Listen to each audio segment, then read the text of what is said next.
There are two adjectives I think of when I think about you and your career: fearlessness and determination.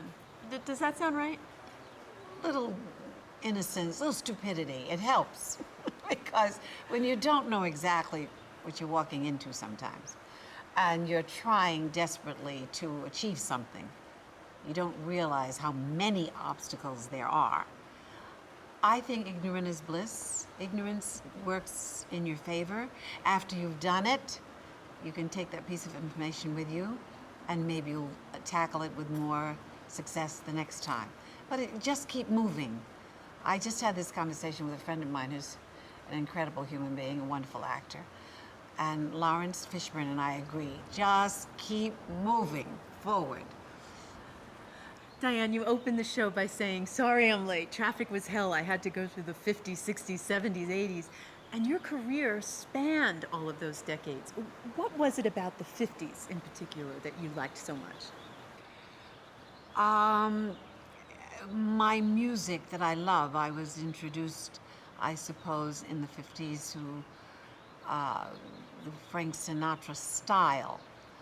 And I grew up on that music with Tony Bennett and I could name a million others, but it began to solidify 50s, 60s.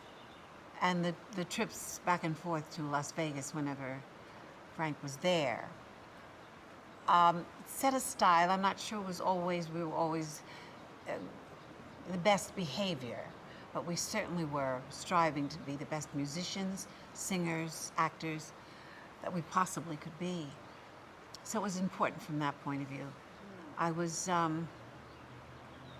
1955, born in 1935, so I was quite young.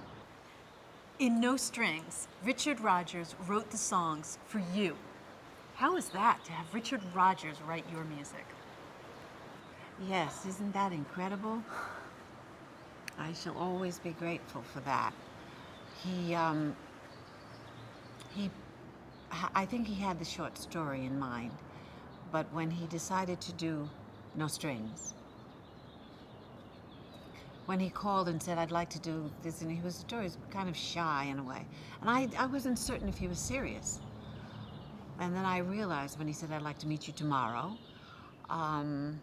at Gallagher's, I remember, in New York, and I thought, oh, I have to dazzle him, who knows what in the world he's thinking about. So I dressed in Givenchy from head to toe, and when I walked in, he said, good, good, because this is about a young woman who wants to become a model. Thank you, God.